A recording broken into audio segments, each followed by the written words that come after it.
Chapter 6, Samkhya Yoga, verse number 1. The Blessed Lord said, "One who is unattached to the fruits of his work, and who works as he is obligated, is in the renounced order of life, and he is the true mystic, not he who lights no fire and performs no work."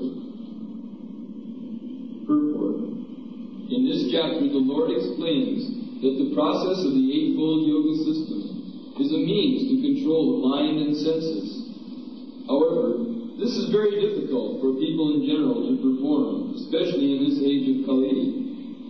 Although the Eightfold Yoga system is recommended in this chapter, the Lord emphasizes that the process of Karma Yoga, or acting in Krishna consciousness, is better. Everyone acts in this world to maintain his family and their paraphernalia, but no one is working without some self-interest, some personal gratification, be it concentrated or extended. The criterion of perfection is to act in Krishna consciousness, and not with a view to enjoying the fruits of work. To act in Krishna consciousness is the duty of every living entity, because we are constitutionally parts and parcels of the Supreme. The parts of the body work for the satisfaction of the whole body. The limbs of the body do not act for self-satisfaction, but for the satisfaction of the complete whole.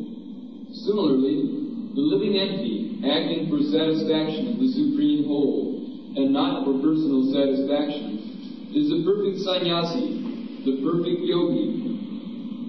The sannyasins sometimes artificially think that they have become liberated from all material duties, and therefore they cease to perform Agnihotra yagnas, fire sacrifices. There are some yogas to be performed by everyone for purification. So a sannyasi does not require to perform the yogas. So by stopping that ritualistic performance of yoga, sometimes they think that they are liberated. But actually, unless he comes to the standard platform of Krishna consciousness, there is no question of liberation. Right. But actually, they are self-interested, because their goal is to become one with the impersonal Brahman. There is demand. The impersonalists, they have got one demand that to become one with the Supreme impersonal being. But a devotee has no demand. He simply engages himself to serve Krishna for the satisfaction of Krishna. They do not want anything in return. That is pure devotion. Just like Lord Chaitanya says, Nadhanang najanang na sundaring kavitang bhajagadisa kavan. I do not want any wealth, I do not want any number of followers, I do not want any nice wife. Simply let me be engaged in your service. That's all. That is the Bhakti Yoga system.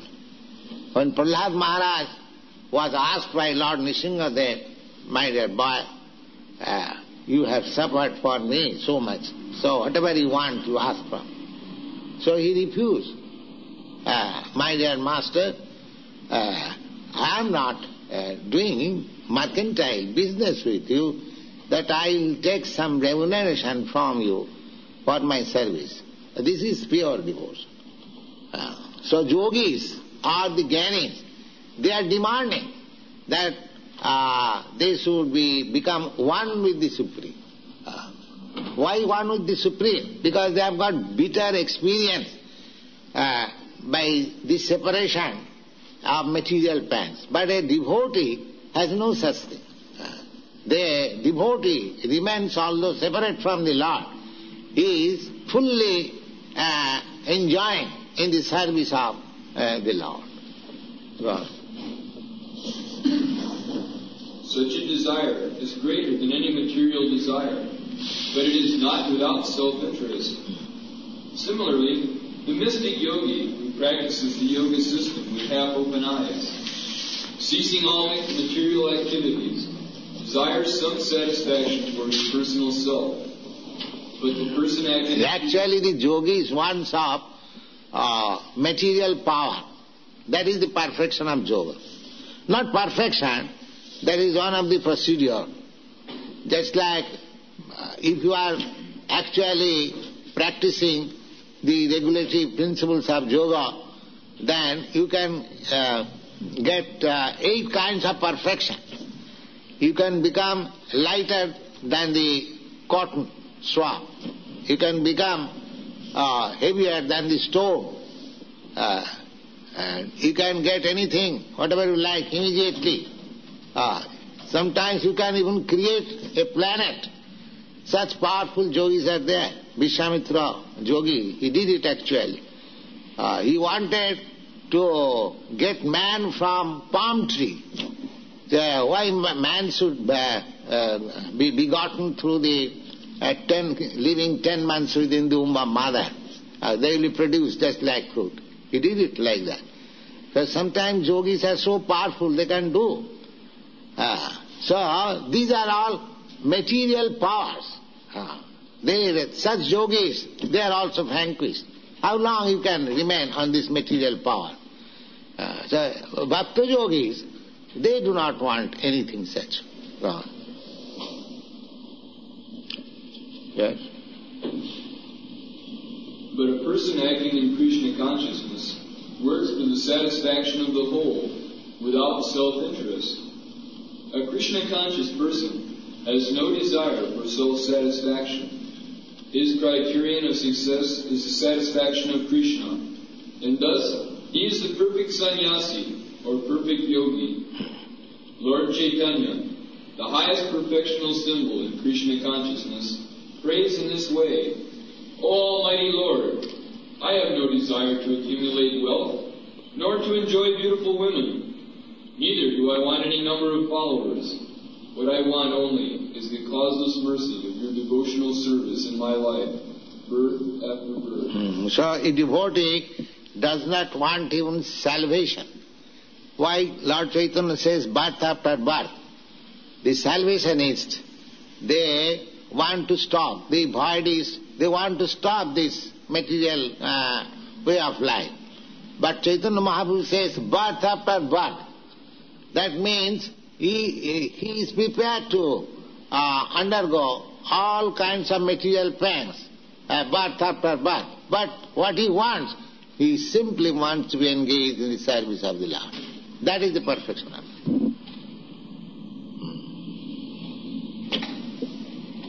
I think you can stop. Stop here.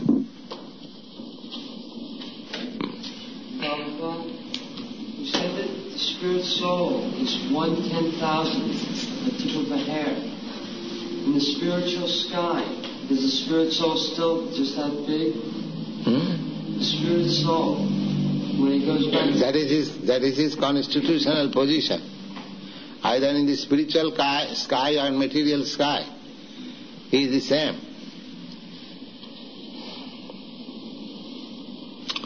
But as you develop in the material world, material body, similarly in the spiritual world you can develop a spiritual body. You follow? Your position is that small particle, but spirit can expand. This expansion in the material world is being done in contact with matter. And in the spiritual world, that expansion can be done in spirit.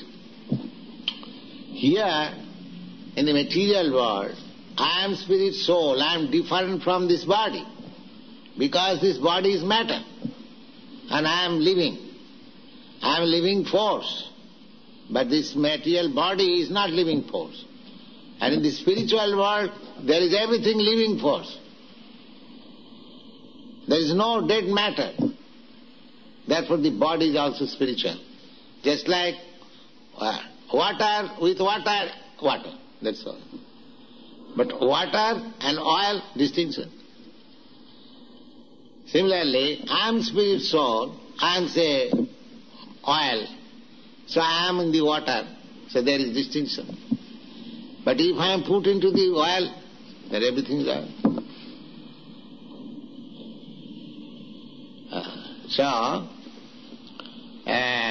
The impersonalists, they do not develop body. They simply remain as spirit particle. That is their idea. But we Vaishnava, we want to serve Krishna, therefore we require hands, legs and mouth and tongue and everything. So we are given such body. As we are getting this body from the womb of the mother, similarly we get body in the spiritual world, not from the womb of the mother, but there is process to get, you can get. That can be done artificially, though. Nobody can do that, a trick. Artificially? Yeah, no one can develop a spiritual body just by his own whim. Oh, I shall develop a spiritual body and practice. This Krishna consciousness practice is turning this material body into spiritual body. How it is done? The example I have several times given, that you put the iron in the fire, the more it is warm, it becomes fire. When the iron is red hot, that means when the iron has acquired the qualities of fire, you touch the iron anywhere, it will act as fire. Similarly, this body, although it is material, there are so many examples that a metal electrified, the metal is not electricity, but when it is electrified, you touch the metal, you get electric shock immediately. Just like the electric wire, copper, it is copper. But as soon as it is electrified, you touch it, you get electric shock. There are so many examples. Similarly, if your body is spiritualized, then the material action is no more. Material action means sense gratification. So the more one becomes spiritualized, the material demands become nil. No more material activities.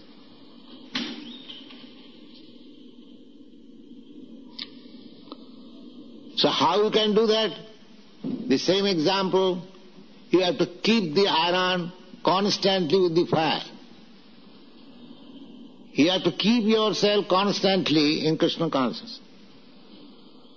Then even this body, material body, is spiritualized. There is a Sanskrit grammatical law which is called moyat pratyaya. Moyat means, there is a word just like sarnamoy. Sarnamoy means golden. Golden can be called, when it is made of pure gold, that is also golden. And if it is made of something else, but the coating is gold, large quantity of gold, it is also golden. Similarly, when this material body is full with spiritual activities only, this is also spiritual.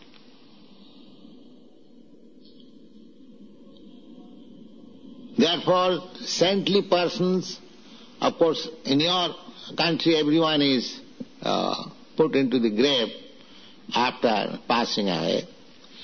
But in India, according to Vedic system, only very high personality devotees, their body is not burnt. It is considered spiritual. A sannyasi's body is not burnt, because it is considered spiritual. So how it becomes spiritual? The same example. When the body has no more any material activities, simply spiritual activities in Krishna consciousness, that body is spiritual.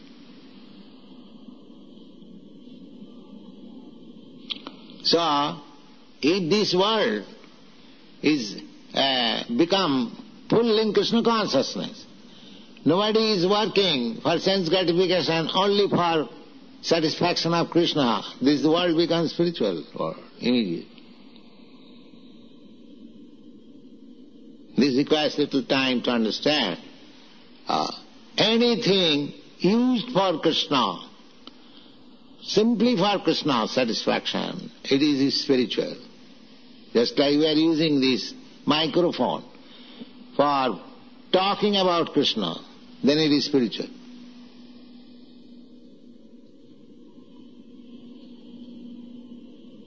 Otherwise, what is the difference between this prasadam and ordinary food? We are distributing prasadam. The people will say, what is prasadam? The same fruit we eat, and you have simply cut into pieces, it has become prasadam. They can say that. How it is prasadam? But it is prasadam. You go on eating this prasadam, you become spiritualized. Actually it is prasadam, it's simple. Just like the same example, if I take that iron, hot iron, if I say it is fire, somebody may say, why it is fire? It is iron. I say, touch it.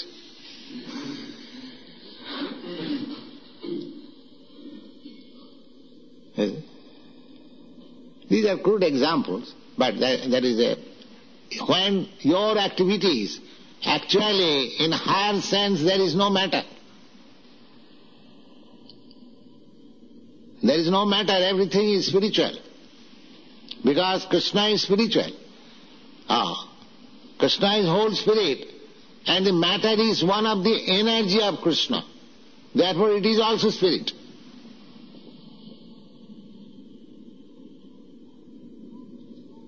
But because it is being misused, not for the purpose of Krishna, therefore it is matter.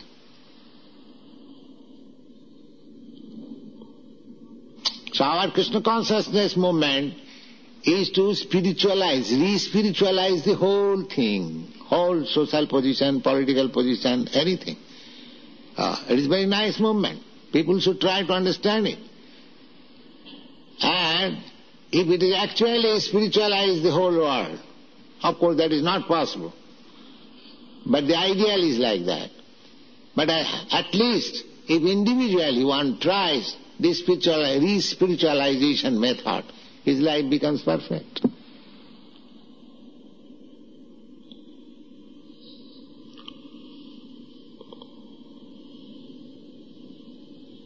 Yes? Father, it is written in Bhagavad Gita that we just read from about having faith that Krishna will provide for us.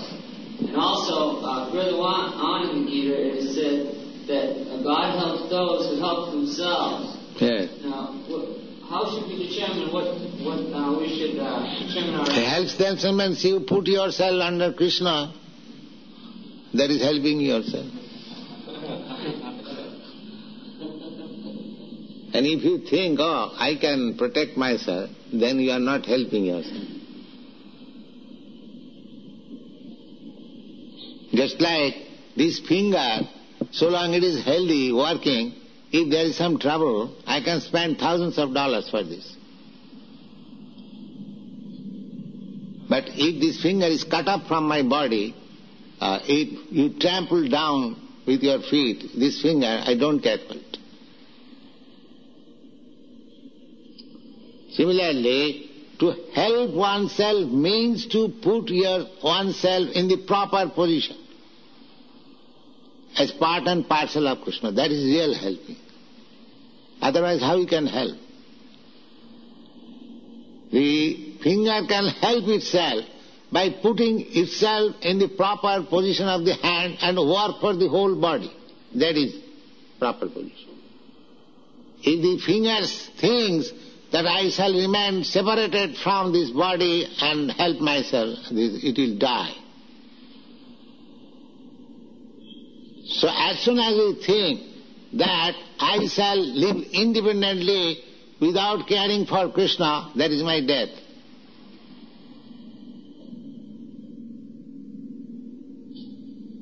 And as soon as I engage myself as part and parcel of Krishna, that is my life.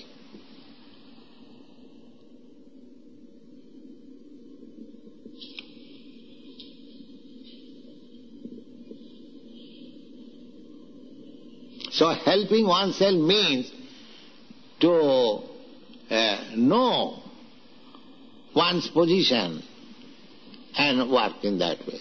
That is helping. Without knowing what is his position, how one can help oneself? It is not possible. Yes? Then we should always try to act discriminately and always try to serve Krishna, not have Krishna serve us. Huh?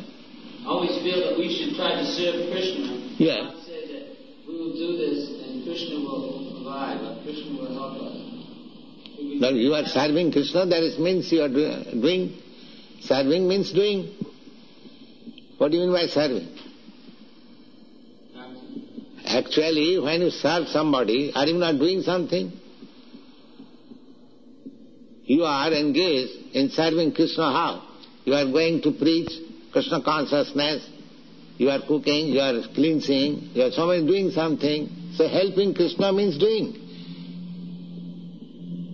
Helping Krishna does not mean you sit down tidily.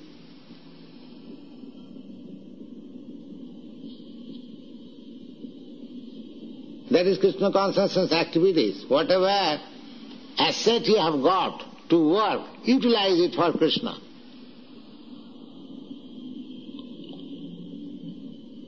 That is bhakti.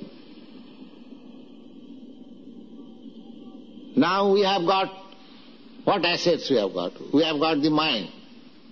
All right, think of Krishna. We have got this hand, wash the temple, or cook for Krishna. We have got these legs, go to the temple of Krishna. We have got this nose, smell the flowers offered to Krishna. So you can engage. So Krishna consciousness engage means working, activity. Arjuna, he was declined to act. Krishna was infusing him to act. This is the whole Bhagavad Gita. Krishna consciousness does not mean that no work. To engage yourself in Krishna consciousness means to work for Krishna.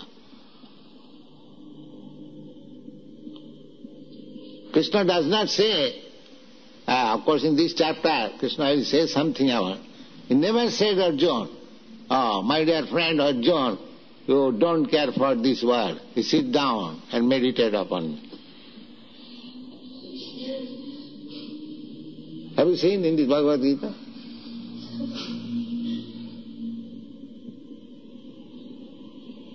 This meditation means to stop all nonsense work. Sit down tightly.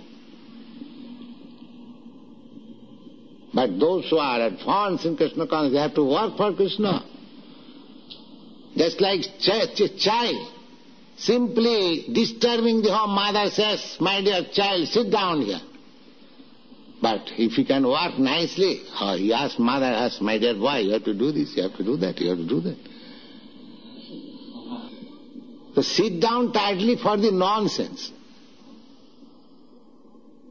not for the sensible.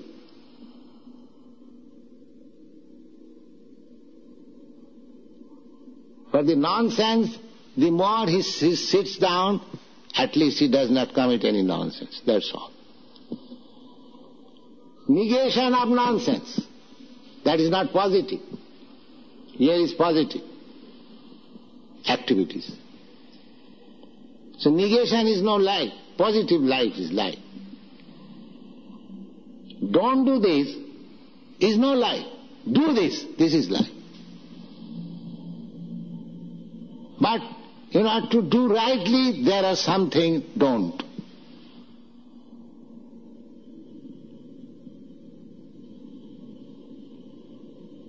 Don't is not life. Do is life.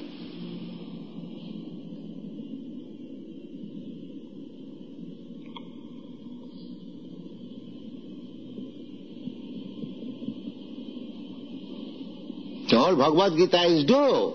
Do fight for me. There is nothing don't. Arjuna wanted, don't induce me. And Krishna did not like that. You are speaking like non-Aryan. Kutasti kasmalamidam, anarja, justam. It is this kind of words are spoken by the non-Aryans. He was accused of being non-Aryan.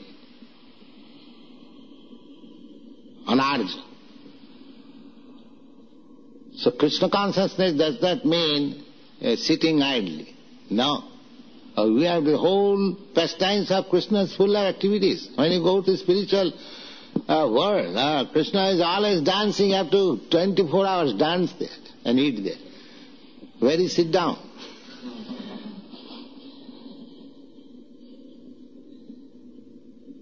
There is no question of sit down. Have you heard anything about gopis meditating? Sit down.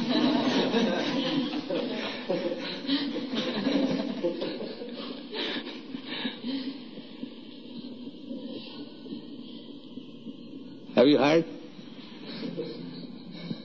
That Krishna Chaitanya Mahaprabhu, he said, what is that? Dancing. Hare Krishna. You see?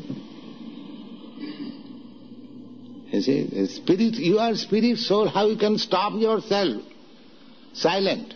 That is not possible. Arjuna refused.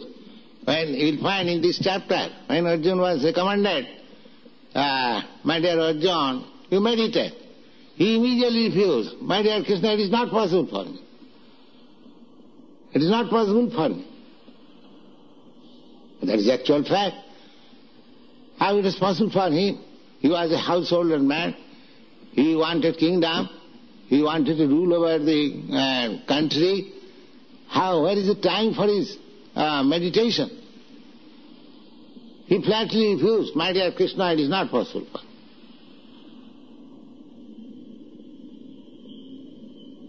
He says that controlling the mind, vayureva suduskaram. It is as difficult as to control the air. That is a fact. You have to engage the mind in Krishna, then it is controlled. Otherwise, artificial, you cannot control. It is impossible. Arjuna said, what to speak of others? Who is Arjuna? Personally talking with Krishna. Do you think he is ordinary man? He said that it is impossible. Vayureva suduskaram. This very example he has given. Chanchala himmana Krishna pramathi balavadridham. My dear Krishna, you are asking me to control the mind. It is so powerful that and restless. I think to control the mind is as good as to control the air. If there is high wind, can you control it? He gives this example. You can control the mind when you fix up the mind in Krishna's lotus feet. That's all. No nonsense can come within your mind. Simply Krishna. That is perfection of meditation. Activities. What is recreation for a Krishna conscious person?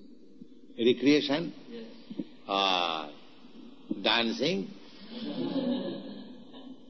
Come on, dance with us. Is it not recreation? And when you get tired, take prasadam. Do you want more recreation than this? What is your answer? Is it not recreation? Yes. I think it's difficult for someone who comes from... Why difficult? Dancing is difficult? Chant and dance? It's easier for a devotee to live in the temple. As you can come, anyone can come, everyone is welcome. We don't charge anything for this dancing. You go to ball dance and so many other dances, you pay for it. But we don't charge. These students simply beg something because we have to maintain. We don't charge anything. So if you simply come and dance and for recreation, it is very nice. Everything is there in Krishna consciousness. We want music, there is music. We want dancing, there is dancing. You can bring nice musical instruments, you can join. We distribute nice palatable dishes. So, practically this is a system of recreation only.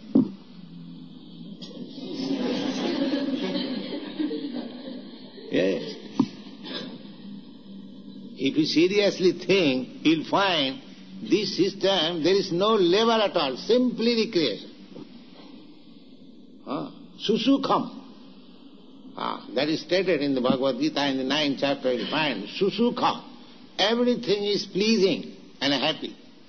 Find out anything in our system that this is troublesome. Tell me, practically, anyone. That this point is very troublesome. Just put your counter-argument. Simply pleasing. It is simply recreation, that's all. You just point out, Swamiji, this point is not very recreation or not very unhappy person. Nothing. People want, that is their nature, just like the children. When they see that boys and girls are dancing, their children also dancing, automatically. This is spontaneous. This is life. And that is our real life in the spiritual world. There is no anxiety. Simple people are dancing and chanting and eating nicely, that's all. There is no factory. There is no labor. There is no technical institution. There is no need. These are all artificial. Anandamaya Abhyasat, the Vedanta says, every living entity, God is Anandamaya, full of bliss and pleasure, and we are part and parcel of God, we are also the same quality, Anandamaya Abhyasat. So, our whole process is to join the Supreme Anandamaya, Krishna, in his dance party. That will make us actually happy. Here we are trying to be happy by artificial means. And we are becoming frustrated.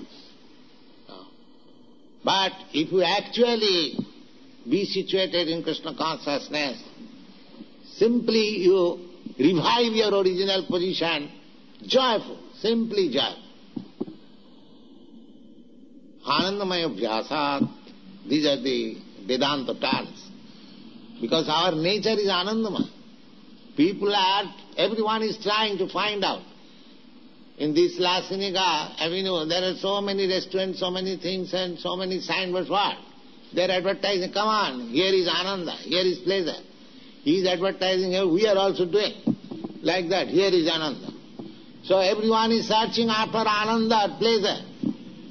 But there is different standard of pleasure. The same thing, somebody are trying to find out pleasure from the material point of view. Somebody is trying to find pleasure from speculation, philosophy, poetry or art. And somebody is trying to find out pleasure in the transcendental stage. Everyone is trying to find out pleasure. That is our business only. Why you are working so hard day and night? Because you know at night I shall mix with that girl, or I shall mix with my wife, or I shall enjoy. Everyone is accepting all kinds of trouble to find out that pleasure. Pleasure is the ultimate goal. But we do not know where is the pleasure. That is the illusion. Real pleasure is in the transcendental form with Krishna. You'll find Krishna always jolly. There's so many pictures you see. And if you join, you become jolly. That's all. Have you seen any picture Krishna is working with machine? A huge machine.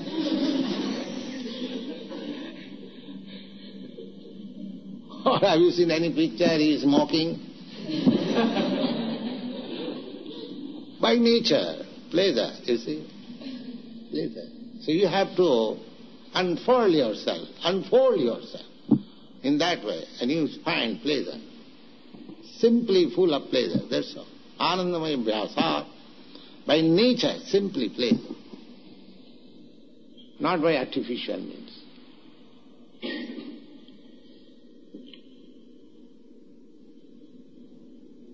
Ananda Chinmaya Rasa Pratibhavita.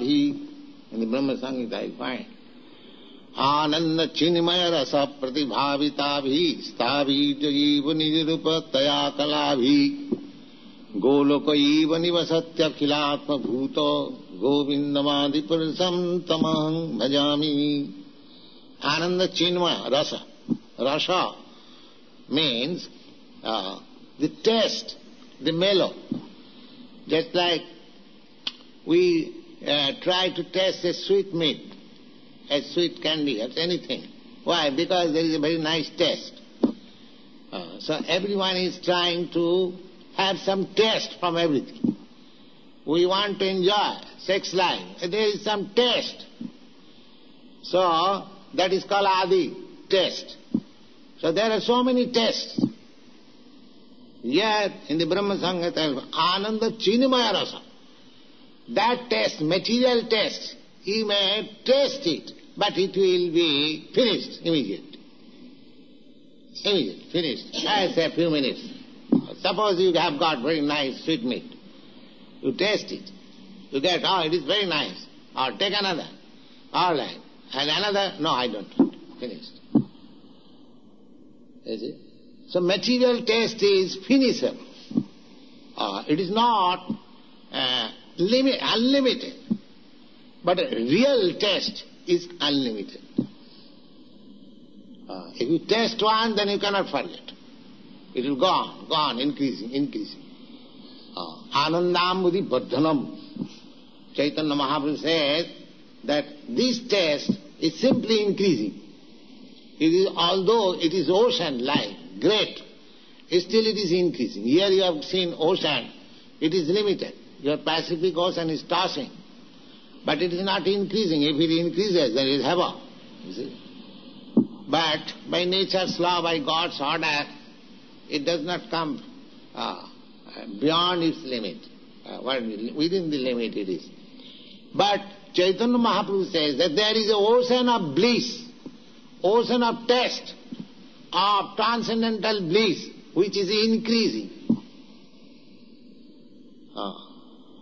Anandamudi Vardhanam Pratipadam Purnamita Swadanam Sarvatma Savanam Parang Vijayati Sri Krishna Sankirtanam.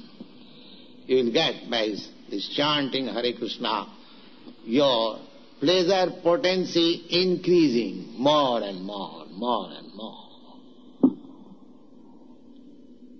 Yes, what is your question?